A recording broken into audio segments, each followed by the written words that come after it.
Good evening, everyone. This is Eric and James from the Ear Hustling Podcast with, of course, James and Eric. Of course, you know my handsome face. I'm James. No, I'm sorry. I'm Eric. And that gentleman right there in the fashionable, stylish glasses is Mr. James Montgomery. What's going on, buddy? These are sexy specs. Thank you very much. Yeah, What's up, well, man? you are very welcome. I'm doing good, sir. Not too much, just over here, living life to the fullest in Detroit City, USA. And of course, you're down over there in Atlanta, GA. I'm looking forward to Awesome. spending some more time down there in the very near future. Negative. Negative?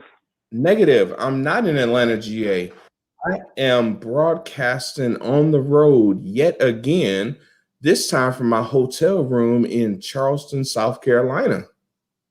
Oh, well, I am so sorry. Excuse me, Mr. International, husband with the passport. Charleston is in the United States, sir. Well, sir, passport, in the hood sense, meaning that, what, you go wherever you want, when you want, without restrictions. So you need to get your urban dictionary lingo in check, sir. What's up, Ben? The Hey, Godfather Ben. checking in with us. Well, Man, I'm gonna say Mr. this now. I Montgomery. kind of said this to you pre-show. I don't have the strongest internet connection. I am in a Hilton. I'm not in a rinky-dink hotel, but for some reason I don't have the strongest connection. So I do apologize to you, Eric, and apologize to all the listeners. Yeah, Ben, taking the show on the road, man. And wait to a month from now. Wait to that show. At some point, Eric, I think we should talk about some of our upcoming shows. We definitely should. The great thing about this being our show is that we can talk about whatever we want, whenever we want. So you know what? I'm good with it. These are facts. So there's a couple of things that we want to address. Today, we were supposed to have a guest on. His name is Brandon T. White. He's a up and coming boxer. Pretty sure you saw the wonderful flyer that our executive producer had put forward, but due to some family situations that have occurred, Brandon will not be appearing on the show today. So what you're going to have is James Montgomery and myself. We're going to be talking about some things that have been going on currently. So you know what?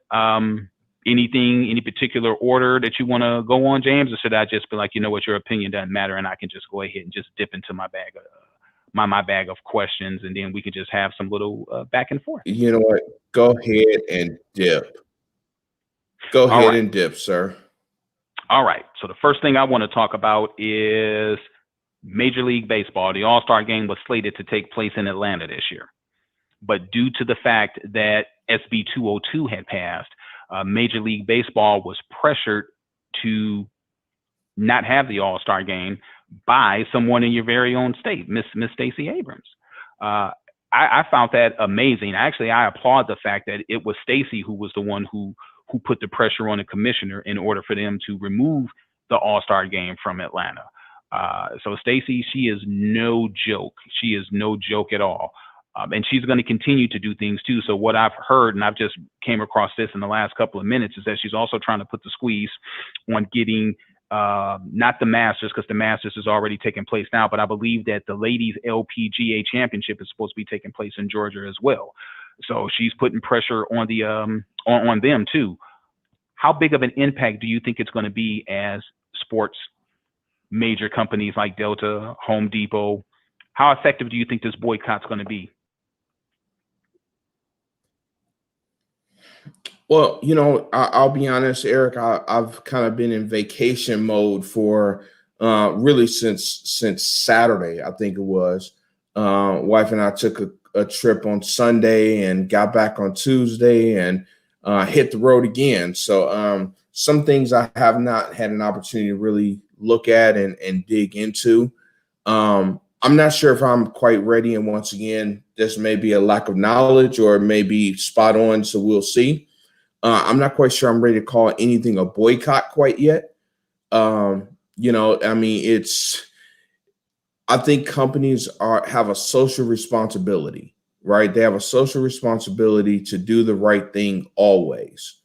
And I think that companies like Delta, companies like um, uh, who else was it? Home Depot. MLB, sorry, MLB. I Hmm. think they're doing the right thing. I think they're doing the right thing and making a statement. They are against something and they're standing up to that. So that's the bottom line for me. They're doing the right thing. If the state want to issue some consequences because of, that's their prerogative. That just shows really what their motives really are, in my opinion. So I'm not quite sure I'm ready to call it a boycott. But once again, after doing some more research, maybe it is a boycott. I haven't heard anyone say, hey, don't do X, whatever. They're just taking their business and they're taking their ball and going home. That's what the MLB is doing. Okay. So now we've heard about the sides that are against this, SB 202, but let's talk about another large company. Let's talk about Coca-Cola. Mm-hmm. So now you've got some facts on Coca-Cola. Coca-Cola is in fact going the other way. If I believe, did Coca-Cola? No, I'm sorry. Coca-Cola, excuse me, was actually for the boycott too. I believe Coca-Cola said that they wanted to pull all of their vending machines out of any state-owned buildings. No, that's not true. What Okay. happened was is Coca-Cola spoke out against SB 202, and then the Okay. state responded by saying, "We respectfully demand you remove your vending machines from our state capital." So it wasn't Coca-Cola requested it or said they were going to do that. The state actually said, "This is what you're going to do." So, and they respectfully demanded it. So I thought that was some interesting terminology. But the letter was actually shown on local news here. So that was very interesting.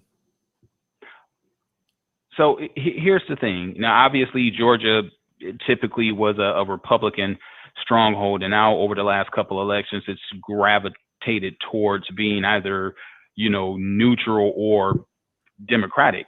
Blue. The fact, yeah, blue. The fact that the state had issued a letter respectfully demanding that they remove their vending machines, it's. Do you think that the governor is not, conforming to the will of all of the people, just a certain segment?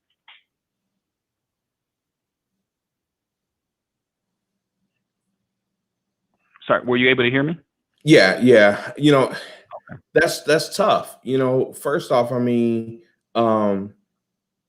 Representative Clark explained it very well last week when she said that there's the Republican Party is divided. You got the Trump Republican Party and you have the traditional Republican Party. And Governor Kemp is falling lines probably with the more traditional. But he was, as they pointed out, he was Trump's lapdog. So he finds himself trying to lead locally, as far as the state is concerned, a Republican Party that's divided. So any decision that you make is going to get scrutinized by someone in the GOP. So he's in a tough situation himself. I'm not. I don't feel sorry for him. So that's pretty tough.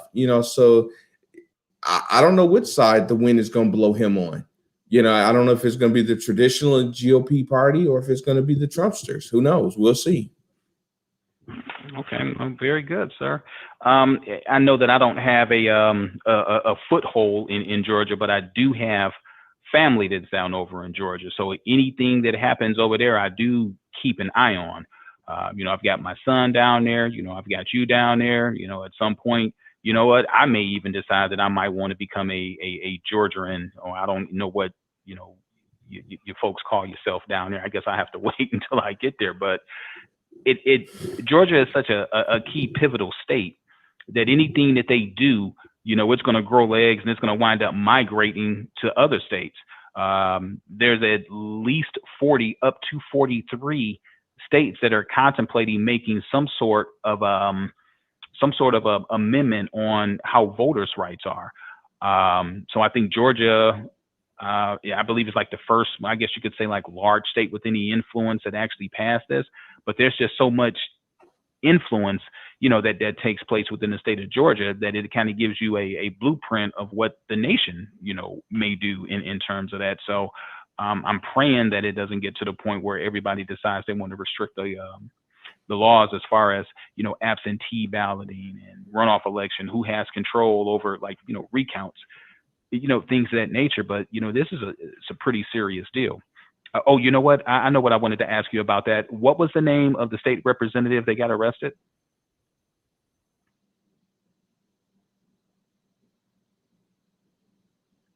Was it Collins?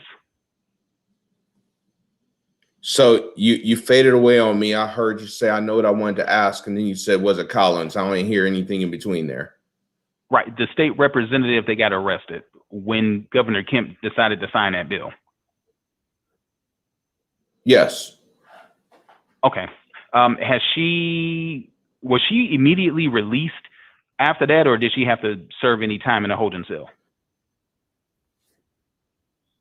No, my understanding is that she was, my understanding, I could be wrong. I have to look back at the article, but I believe, memory serves correct, she was released, on a bond. I don't know if it was a personal bond or if she actually post bail money, but she was released. Okay. All right. Well, thank you very much for that. Did you have any other comments or that you wanted to make in regards to that? I think this is a developing story. It's going to continue on. I'm interested to see, consider Major League Baseball took the All-Star game, removed it from the state of Georgia.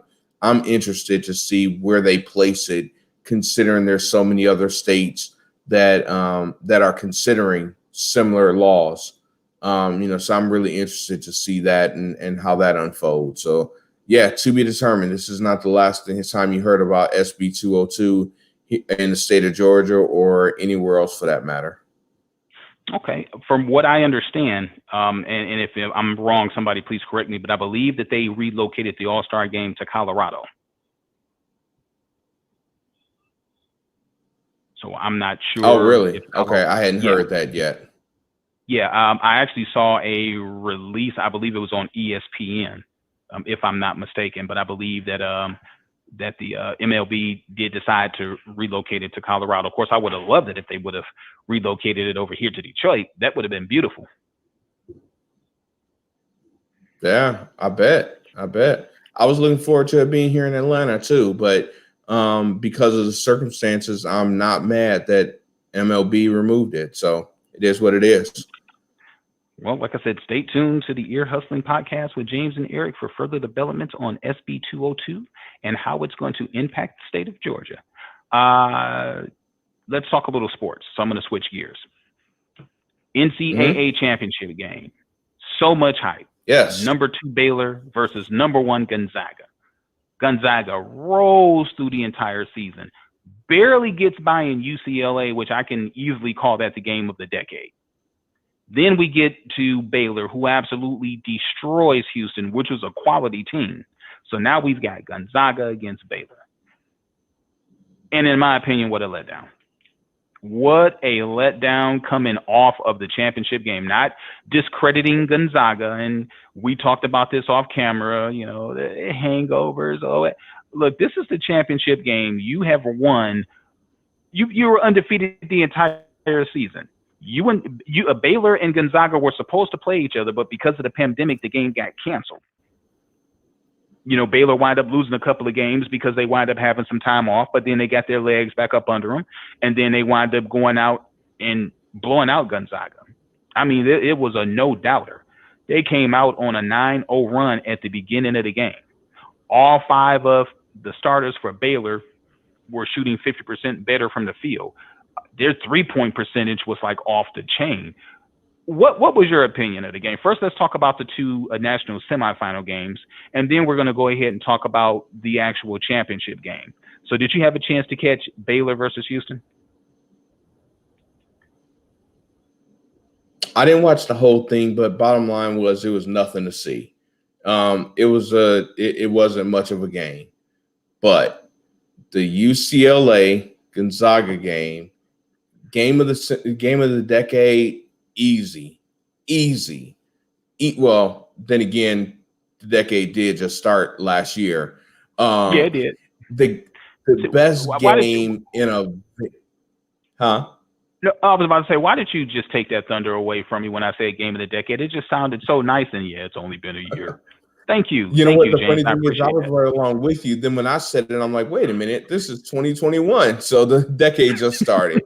But but no, you're 100% right, man. That game was great. It was an awesome game. Could have went either way. I was sitting on the edge of my seat. It was an awesome game. Gonzaga, much credit for them pulling that out. I did not anticipate it to end that way. I saw double overtime coming, just like mostly everyone else. So that was a great game. National championship, I loved it. I'm not gonna lie to you. I loved it. I Really, absolutely loved it. Baylor came out and punched Gonzaga in the mouth in the beginning. I'm sorry, they punched them in the mouth with two F's in the beginning of the game, and they had a moment where they seemed like they was letting up, and I was a little worried for them. Gonzaga, to much credit to them, they broke it down to a 9-point game at one point, but Baylor's like, nah, bro, we got our second win. So I'm much respect to Baylor. It feels weird saying Baylor men's basketball team is the national champions. That feels really weird to say, but it would have also felt weird to say the same about Gonzaga, even though they were undefeated. But I wasn't too thrilled about the Final Four this year. I'm not talking about the team's Final Four. I'm talking about the whole tournament. I was happy to see it back, but I don't know. Sports just feel really different for me right now since COVID. yeah, it does. I thought like I'm with you. I was okay with Baylor winning a national championship. My pick was Michigan against Baylor, with Michigan beating Baylor, so I was half right in terms of who got there. It does feel weird. Sports, with no or very little fans, weird. Which kind of segues into something that I really wasn't going to talk about. But WrestleMania is coming up in a couple of days. It's WrestleMania weekend, where they will, in fact, have live crowds in the arena. I believe it's taking place in Tampa Bay's Raymond James Arena. I'm so happy to Yeah. see that there's some sort of fan interaction, that's going to be coming, into sports, because it hasn't been the same. It hasn't been the same at all. The excitement not there. You very rarely will you get one of those UCLA Gonzaga games that has you intrigued, where it's like it doesn't matter who's there. It has you glued. But for the most Yeah. part, empty stadiums, it's just not very appealing. I don't feel like, oh, let me hurry up and do A, B, and C so I can go and watch the Lakers against the Brooklyn Nets. There's nobody in the arena. I mean, am I going to see great athleticism, great basketball play? Marquee names are coming back like KD and LeBron James. Yeah, but it's something about having that crowd interaction, and it just leaves the sports flat.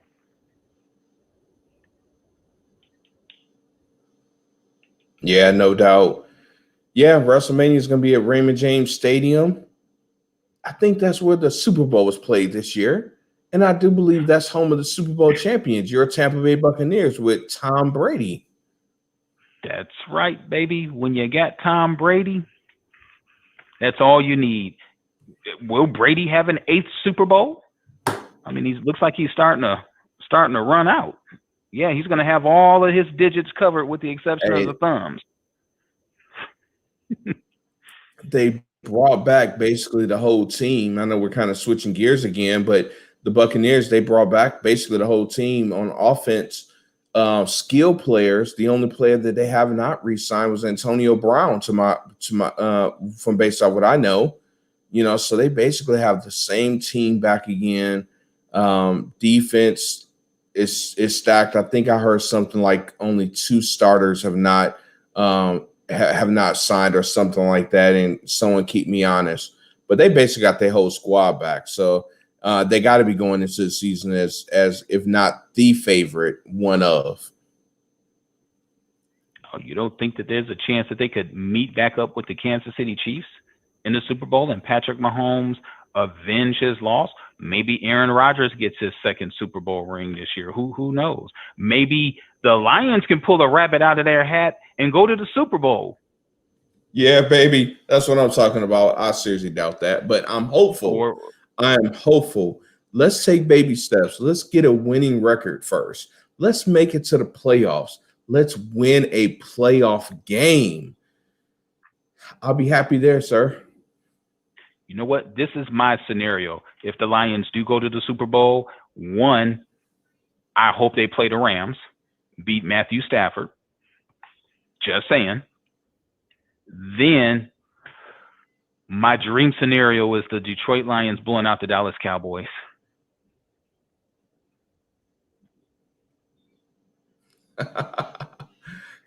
Well, we've been there, done that. Our last playoff win, our only playoff win in our lifetime, I might add. We beat those Cowboys.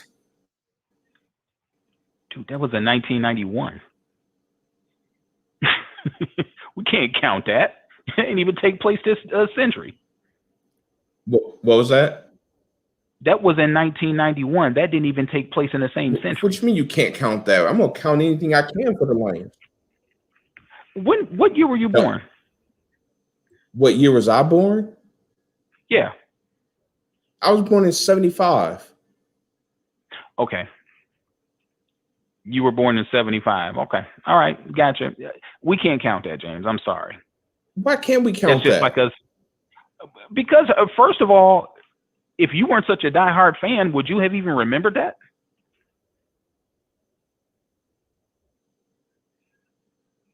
I don't know if I will remember it, but I mean, you don't remember the 91 season?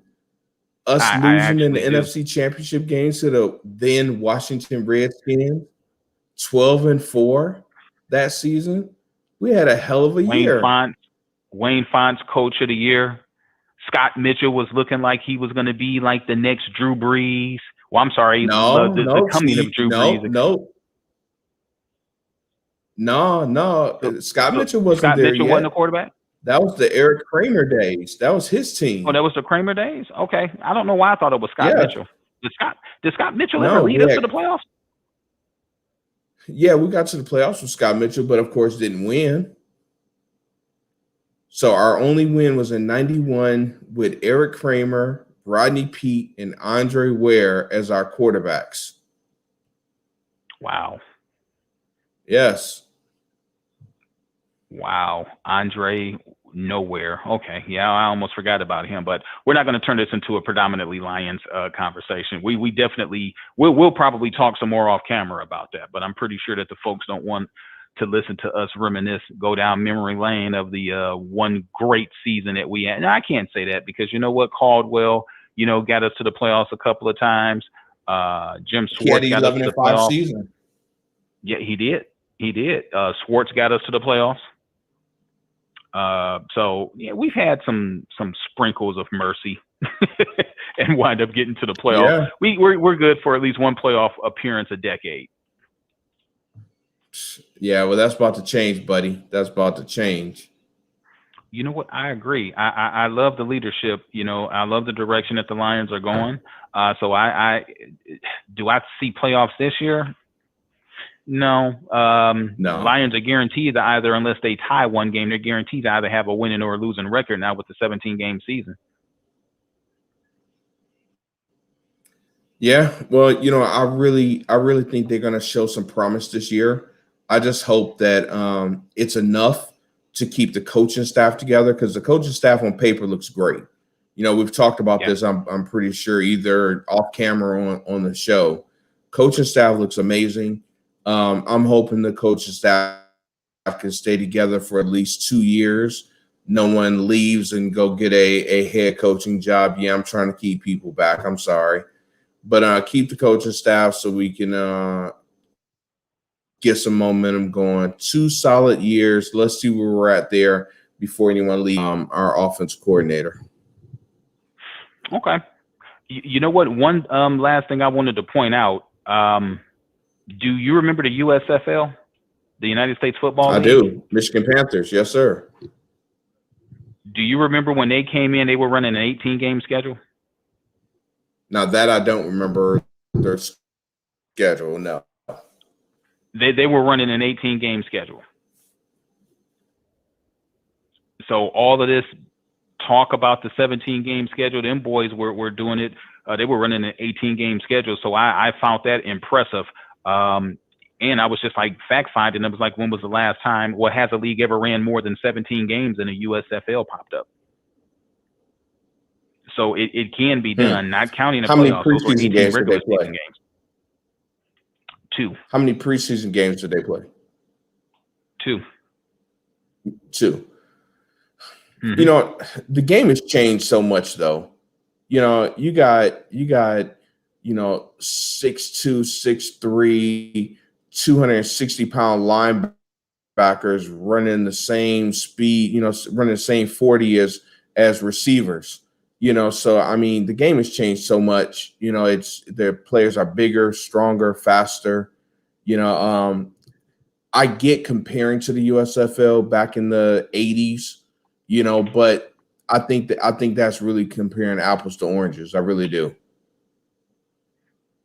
Well, the same point could be made that these athletes are bigger, faster, stronger, that they should be able to handle the additional game. So back in the USFL, the athletes were not as fast, were not as strong, were not as big, but yet they played more games. So if the athlete of today is supposed to be better, how is it that an athlete of a more physical era? Because you have to admit that, the game of football has changed on so many levels, especially the physicality. So why not? I mean, they're eventually going to wind up getting paid because of the extra revenue. They're going to wind up getting paid more money. So my question then becomes this: how many ACL tears were you seeing back in that time?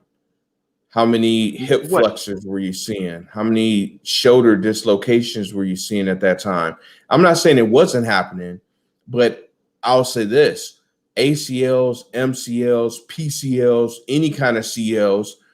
I really don't remember a lot of those injuries when I was a kid growing up watching sports. That's any sport. So the game is so physical now. I'm seeing more of that today, and I would love to see a stat on that. How many players left, missed a season because of a torn ACL? And then plus, let's not to mention Tommy John surgery in baseball. At one point, not too long ago, that was career ending. So medicine has come such a long ways. The injuries are happening more frequently. I think that plays a factor. So you're right. They are bigger. So why can't they take more? But they're not. They're getting injured more. And they're getting more serious injuries. So that's the way I see it. You can't see it both ways, though. Yeah. I mean, if you look at it back in that era, too, somebody get injured, you really didn't know it unless they like broke a leg or something like that. It was the walk it off era. So you really didn't see a lot of folks out for a season. Well, at least I don't remember seeing a lot of folks out for a season. They may have like a sprain something, or maybe they don't even disclose the injury at all. Maybe, the person is playing hurt. I don't know, but I think that the additional game, there's some ways there's some ways to manage that. Are you a big proponent of football players taking a game off? I know it's a different in terms of length of seasons and stuff like that, but 17 game schedule, let's just say we're like into week like 15. You've got the division pretty much wrapped up. Are you in favor of players getting the game off? I have no problem with that whatsoever. Personally, as a fan, I want to see the best players out there, of course, but I don't have a problem in football for a coach to say, you know what, I'm going to rest a guy, as long as we're not talking about too long and getting rusty and, he still needs his reps, of course, whatever, but I'm totally fine with that.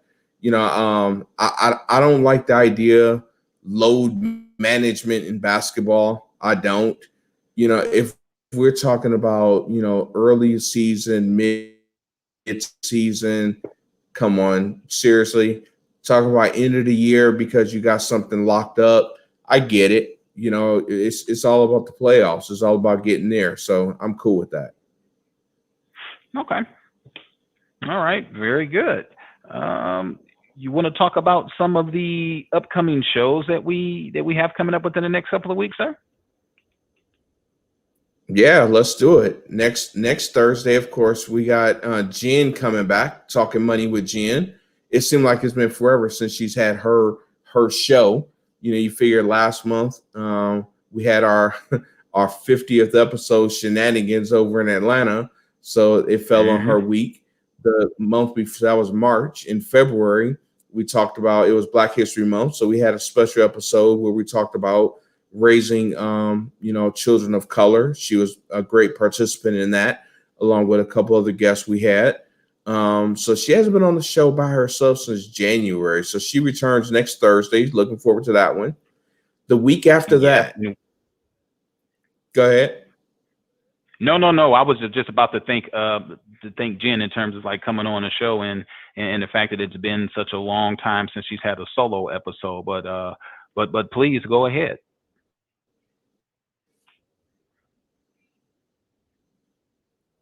Yeah, so that's on April 15th on tax day, what's normally tax day. Then on April 22nd, we're going to come together and we're going to talk about our top commercials of all time. So, to the viewers, listeners out there, if you have some commercials that you love, send it to us on social media. Facebook, go to Facebook page, send it to us. Instagram, just send us the commercial. We'll definitely consider it. Eric and I are going to sit back and put together our top favorites. We're actually going to have some help too with some young ladies that have been on the show several times. To my lovely wife, the executive producer, the brains behind this operation. Eric and I just have the face. Shay is going to help out with that as well, and Miss Johnny Pete is also going to be participating. So, longtime friend of ours, best friend with Shay, childhood friends. They got some stories, so they're going to help us out with that and come up with our top commercials. So I'm looking forward to that. That's going to be a fun show. That's Then right. Say April what 29th. say what you And mean. share what you mean for Pete's sakes. Um, Now, Eric, the jury is Sir. still out. I'm going to ask you in front of all of our listeners. Are you going to be Hmm. making your way back to Atlanta for that show? Executively, yes, I will be hop, skipping, and jumping back over there to Hotlanta, USA. And yes, I will be there live and in living color. Now, the question is, will you make your way back to Atlanta in time for the show? Oh, no doubt. No doubt. I'll be back on Sunday morning, Sunday afternoon, sometime Sunday Of what week? of this week. This week. So you will Because be you were here supposed to April be back 22nd for home. that show. Yes, I will. Awesome. Looking forward to that. All right. So will it be more shenanigans like before? You know what? I'm too old for those type of shenanigans. So you know what? It may be. It may be. I'll discuss this with you off air, but I definitely have some ideas that I've discussed with you in the past. I think that we should pull one of those ideas out of the hat and do something a little different on the Ear Hustling podcast. The only thing I can say is that we like to eat. Well, you know what? I'm with you. I'm with you. I know where you're going. But I'll tell you one thing, you are not gonna twerk in my jersey. Why not? I think I would look pretty damn sexy twerking in your jersey, and I'm gonna give it No, back to you. no, bro. No, it ain't happening. Oh Then boy. the next hang on. Uh I'm oh. sorry. I'm sorry. Uh, that someone wants to come on the show and talk about your epic speech from. Oh. Are you You okay know with what? that, sir? You know what? There's just certain things within the brotherhood that should not be repeated because I was in an altered state. So he can talk about the speech. He just can't talk about the contents of the speech. Okay, all right. We'll It, if he does come on, we'll bring that up to him. So that's that. The 29th. Do you know what's happening on April 29th? You better know what's happening on April 29th. what you say is going to happen on April 29th? That's round one of the NFL draft. and we're going to come to you live. You great people. You guys are going to get to see us. We're going to cover pick 1 through 10 of round 1 on April 29th. We'll cover that live no matter how long it takes. We're going to be coming to you guys live in color, pick 1 through 10. Our beloved Lions pick number 7. So definitely looking forward to that. We're going to give our analysis on if not all of the picks, some of the picks. Then the following week, May the 6th, we will be coming to you live together once again. This time on that day, Eric is turning a big 50, half of a century. Eric will be turning 50 years old on May 6th, and we are going to find ourselves in Sin City. So we're going to come to you live several times throughout our time there in Sin City, Las Vegas, Nevada. Shay and I are Vegas virgins. That's going to be our first time there. So it's not your first time, though. No, sir, it is not my first time. And there's going to be enough support where you guys are going to be guided, to whatever it is that you know what? You guys will have some input, but it's about me that day. It's about Eric. Eric's turning 50 years old. So you know what? We're going to have a great time over in Vegas. I'm telling you, this is the first time that we've had a chance to really take like a vacation. Either I've came to see you or you've came to see me. This is going to be the first time that we will be out of these states together and out there doing something. So, man, I'm so looking forward to it, and I am so glad that that you and Shay are gonna be in Vegas. So we are all gonna have a wonderful time. Yes, we are. Indeed. And then we've got some other people that are coming on a trip too. Miss Pete's gonna be on a trip. We're gonna see if we can go ahead and round some other people to go on the trip. So it's gonna be a blast. So I am so happy. I am so happy that you guys, are going to be coming. Man, that's just going to be a blast. Are you getting tired of seeing me, James? Because we saw each other last month in March. Yeah. April. Yep. May. Yep. Are you getting tired of me yet? I'm not seeing you in June, July, August, September, October, November, December. I don't know, bro. I don't know. You know what? Hey, like I said, it was suggested that we do more shows live together. So you know what? Hey, why not? Hey, sponsorship comes together. You know what? They want to be like, hey, we want to see you two guys side by side more often. Then who are we to deny the people, what they want? I'm cool with it. Who are we? Who are we? All right, so I was told that he was joking. He was not going to come on and talk about it, but all right, I was really looking forward to that. That would have been interesting. That would have been interesting. And would you? Well, I know that you were like a surprise king. So who was it that we were talking about? Adrian. Oh Lord, have mercy. Yeah, you know what, Adrian, don't be a chicken. I know that you're probably out there doing one of like your 18 million jobs that you got going on. What was the weather down over in Atlanta? I know you're not there, but what was the weather? Or was he speeding away on his boat? He may have been. Who knows? He may have been, but he said he was at dinner, so he's not gonna come on. And then one more show, Eric. Go ahead. No, I'm saying maybe when I'm down there, maybe we can take a few hours and go out on a boat. We'll see if we can plan that with Adrian. So maybe there'll be EHP on the BOAT. He can spell. Yay! Hey, DPS baby, DPS Osborne. Oh geez, oh Pete's. And one last show. We have a tentatively scheduled show. I didn't get a chance to tell you this yet. On May the 13th, Sergeant Marcus Flowers. He is a Democratic candidate for a U.S. representative seat here in Georgia. He is running against a longtime Republican that has held that seat for a while. He's definitely got an uphill battle to take, but I think he can do it. The state, as we've talked about earlier on, the state is turning blue, and I think he can do it. I think people are really tired of some stuff that's going on. So he announced his candidacy on social media recently. He actually is. I have to double check. He's supposed to be on Kicking It with Kesey with the X Squad network. So one of our friends over there. So he's supposed to be on that show, and he's gonna come on to ours as well. So we have a date penciled in for May 13th right now. So looking forward to all of these shows coming up. And then you know what's happening on May 20th? What's You happening on better May know 20th? what's happening on May 20th. Man, we got to meet more. What the May 20th. What, the NBA draft? No, May 20th, the show of shows.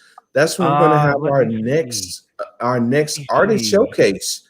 So like when we had Lakin. You know what? I had I'm sorry. And doing her thing. What? Man, James, on my calendar, I had clipping toenails and playing 2K. That's what I had for May 20th. Oh, you can do that in between acts, bro. Yeah, clipping toenails and playing video games. Okay, you can do that in between acts. So we got a couple of acts lined up already. We got a few more slots available. So if anyone's out there want to come on and showcase your talent, don't hesitate to reach out. We're looking to book some more acts to be on the show and get yourself in front of our audience. You know, and once again, we had Lakin who won that show last year. It was a great show. It was a phenomenal show. Had a lot of great talent. If anyone's interested in taking a look at that, go to our Facebook page. Go to videos, go to EHP favorites. It's in there. Episode last year. I don't remember the episode number. I'm going to try to grab that as we're talking. But Eric, we got some good shows, man. We definitely do. And you know what? It's because of wonderful folks like you, you know, that we get a chance to showcase and feature all of those great individuals. I'm telling you, from top to bottom, last year's show was amazing. Didn't know how we were going to pull it off in the middle of a pandemic, but you know what, with the hard-working executive producer that we have, Shay Montgomery, and of course, you know, you had a lot of, you know, obviously you had a lot of influence, you know, over that too. That show turned out so well. As a matter of fact, that was one of our highest-rated shows, if I'm not mistaken. Yeah, that was. I think that was maybe like right now is the highest. Is the highest? Okay. Oh, so it overtook the Millennials. No, it's the highest, yeah. Okay. Well, that was man, the highest. Yeah, it had over 1,200 views. Okay. And you know what? And it's suspected it's going to wind up getting way more than 1,200 views.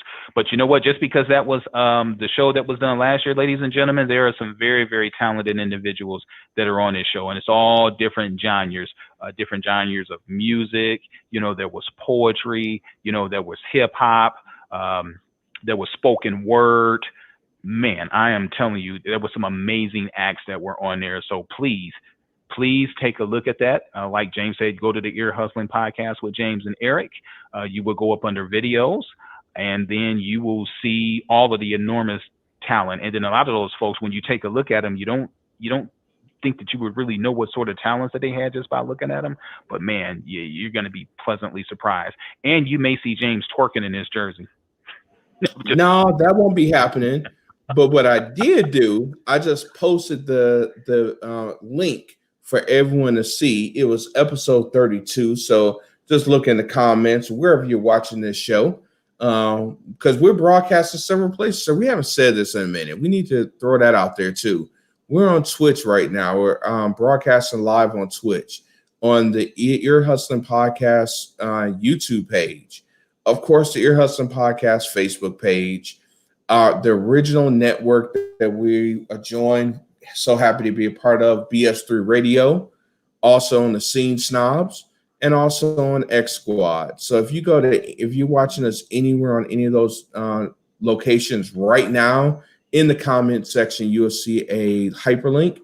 That hyperlink will take you directly to our show, the Show of Shows, episode 32. That we did, and it was wonderful. Unfortunately, I did give you a spoiler already by telling you who won, but you won't be disappointed in watching those performances. Exactly. And then also we are on multiple non-live platforms. So if you would just look down over there at the bottom, you will see that our Linktree link is there. You can click on that, and it will give you all of the platforms that we're available on: Spotify, iHeartRadio, Apple Radio, and numerous other sites that you can go to. And of course, without saying that your donations are definitely appreciated.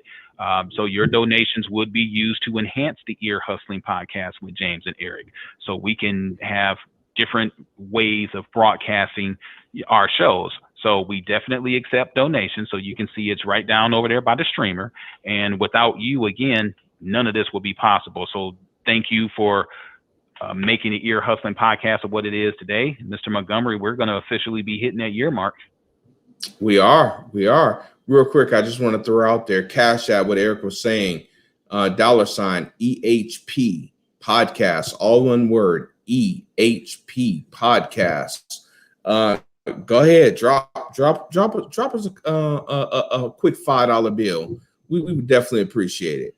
But yeah, man, that year is coming up. It's been a year since we've announced that we were going to be starting this podcast, and that was on April 7th, as you shared on Facebook. And April, I forgot, April 13th, I think it was. Hang on, I'm about to look it up. But it's coming up here. I want to say it was the 13th, but give me 1 second on when we had our first show. We've grown since then, man. We have. The very first episode, if I'm not mistaken, was Mr. Nick Brooks. Was that correct? Eric? Yeah, I can hear you. Can you hear me? Well, again, ladies and gentlemen, we want to apologize about the quality of the audio and the video. No, that was our first guest. Our first episode was just you and I. Can you hear me, Eric? Yeah, I can hear you. Okay, so our first episode was not Nick. It was just you and I. Okay. April 14th. April 14th was our first episode. Yep, so it is coming up. Well, Mr. Montgomery, what else would you like to talk about and discuss? Because we are coming up really, really fast on our time to depart with one another, sir. Yeah, well, you know what? I'm going to be honest with you. And this is something I normally don't announce and admit to on air, but I will. I got to go to the bathroom. It's been real, bruh. I'm out of here. Enjoy. It's been from our mouths to your ears, and it's about to be to my toilet. And it's only number one, sir. I drink a lot of water. Okay, I drink a lot of water. This is not my first one. It's been real. All right, well, hey, going over there. All right, sir. Don't miss the commode. Stay safe, America.